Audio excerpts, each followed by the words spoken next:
How's it going, bros? It's John Balls here dan selamat datang ke Waktu Belajar John Balls bersama saya, John Balls biasa. Hari ini, Toxic Gaming. So let's go! It's John Balls here! Bros, seperti yang kita tahu, toxic behavior telah menjadi isu dalam industri game online. Mereka merusak kesenangan kita dalam bermain game online. Ya, terutama game online yang kompetitif.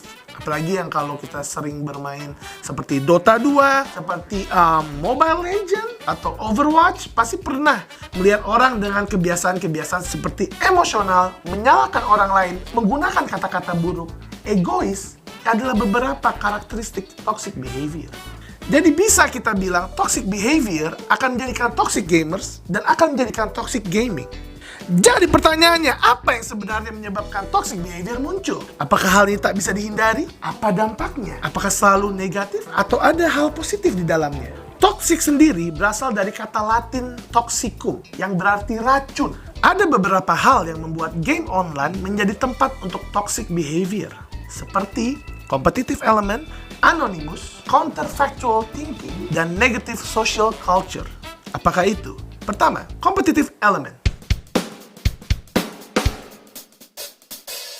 Sifat game online yang kompetitif membuat seseorang menempatkan kemenangan atas segalanya dan merasa permainannya tidak menyenangkan kalau kita tidak menang. Jadi apapun itu, yang penting harus menang. Saya menang.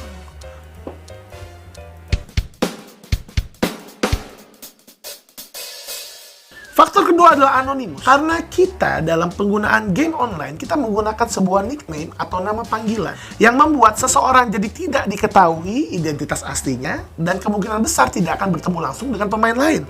Karena lewat online, dan seseorang itu jadi bebas mengatakan atau bertindak seperti apapun tanpa merasa ada sebuah konsekuensi di dalam game online itu yang harus dia pertanggungjawabkan. Yang selanjutnya adalah counterfactual thinking. Counterfactual thinking adalah sebuah fenomena psikologis di mana hal-hal yang tidak diinginkan terjadi. Kita cenderung membayangkan peristiwa alternatif. Misalnya, coba aja dia ikut nyerang sama kita tadi. Harusnya kita menang dong perang yang tadi.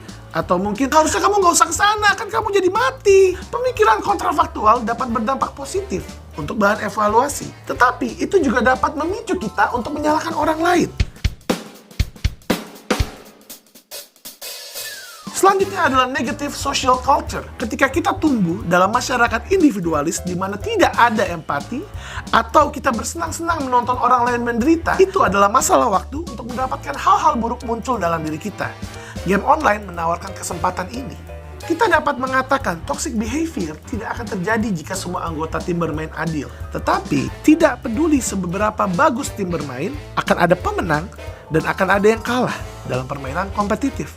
Dalam statistik Dota 2 misalnya, menunjukkan rata-rata pemain di dunia memiliki rasio kemenangan sekitar 50%. Artinya, kalah dalam 5 dari 10 pertandingan adalah hal yang normal. Jika Anda memiliki tingkat kemenangan hingga 60-70%, ya Anda mungkin layak untuk menjadi pemain e-sport profesional. Jadi memang ada beberapa orang yang senang melihat orang lain menderita, bahkan itu teman setimnya sendiri. Makanya mereka sengaja untuk membuat timnya kalah, untuk membuat teman-teman lainnya menderita atau marah atau trigger atau tilted sehingga dia mempunyai kebahagiaan sendiri. Ya, itu lumayan aneh ya. Dia maunya kalah, yang penting dia happy. Oke, mari kita tanyakan pada diri kita sendiri. Pada saat tim kita bermain buruk, apakah kita harus toksik, menyalahkan mereka, memarah-marahi mereka, memaki-maki mereka? Apakah mereka akan bermain lebih baik dengan sifat toksik kita? Ketika tim kita kalah, apakah kita mengatakan hal-hal buruk untuk membuat kita menang? Apakah semua tim kita akan senang kalau kita marahin mereka? Apakah mereka akan tambah semangat? Jawabannya tidak. Lalu mengapa kita bersikap seperti racun? Jadi bagaimana kita bereaksi dalam menghadapi kekalahan? Apa kita menerima dengan lapang dada bahwa lawan kita lebih baik dari kita? Atau kita marah tentang hal itu dan menyalahkan orang lain dan tim-tim kita? Ada beberapa orang yang berpikir toxic menyenangkan. Bro, trash talk ada bagian dari permainan, bro. Ya, trash talk, bro. Kata salah satu pemain yang saya temui pada pertandingan Dota 2 di Asia Tenggara. Ya memang ada beberapa orang yang menikmati perilaku beracun. Terlepas dari hasil permainan, yang seperti yang saya bilang tadi, orang jenis ini mungkin senang melihat orang lain menderita. Kita tidak bisa menghentikan atau mengontrol apa yang membuat orang lain bahagia. Dan saya pikir masuk akal jika seseorang mendapatkan kesenangan dari menjadi toksik. Mungkin karena mereka terkena fenomena kompleks superioritas karena menjatuhkan orang lain dan sombong untuk menutupi kekurangan mereka di dunia maya. Satu hal yang mungkin menjadi penjelasan untuk perilaku ini adalah kita bertindak seperti racun untuk menciptakan beberapa kebahagiaan bahkan jika kita kalah. Dan toxic behavior dapat membantu kita mengurangi perasaan buruk.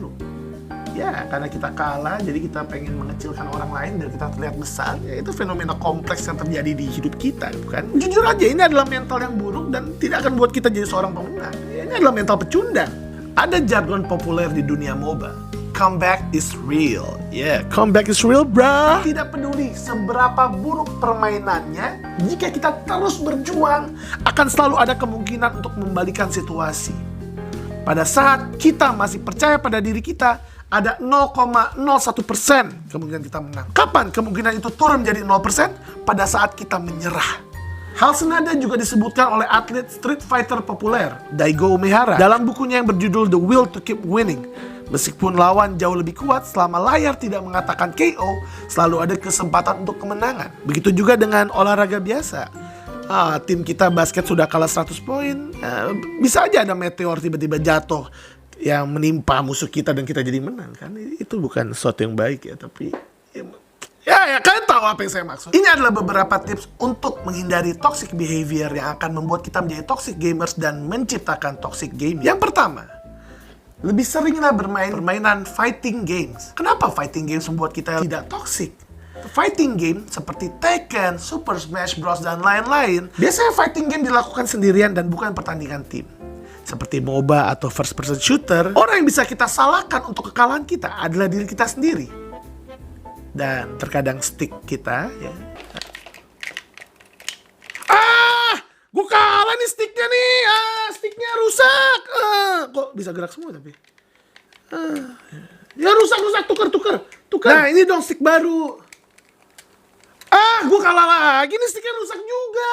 Kayaknya semua stick di rumahnya rusak deh. Jadi dikarenakan fighting game adalah permainan solo atau sendirian, hanya kalian sendirilah yang bertanggung jawab atas kekalahan kalian. Dengan begitu kalian bisa melatih mental kalian untuk menerima kekalahan dan introspeksi daripada menyalahkan faktor eksternal lain seperti teman-teman kalian. Cara kedua adalah mengikuti influencer dengan positive behavior. Ya, dengan informatik era seperti kita sangat mudah sekali untuk mendapatkan role model karena kita bisa menontonnya di YouTube. Dan tanpa kita sadari, pada saat kita sering melihat role model toksik itu, kita juga akan ikut toksik. Jadi kita harus mencari influencer dengan positive behavior atau positive mental attitude yang baik. Cara ketiga adalah bermain dengan teman. Salah satu alasan toxic behavior muncul adalah karena kita bermain anonymous. Kita bermain dengan orang lain kita tidak kenal dan orang lain yang tidak kenal kita. Dengan kita mengeliminasi anonymity ini, kita bisa termotivasi untuk saling membantu. Itu akan sedikit mengurangi toxic behavior kalian. Dan yang terakhir adalah matikan chat. Ya, terkadang kalau teman kita sudah baik semua, teammate kita sudah bagus, teammate kita sudah positif, terkadang musuh bisa melakukan all chat atau bisa menyampaikan chat mereka ke kita dengan memaki-maki kita. Langsung matikan chat. Karena tanpa melihat chat mereka, kalian bisa lebih fokus untuk memenangkan pertandingan game kalian. Alright bros, itu saja dari saya. Sampai jumpa di episode selanjutnya. Kita akan bahas apa lagi? Tunggu saja. Jangan lupa buat share ke teman-teman kalian, subscribe dan like, biar saya tambah rajin bikin video. So, let's go!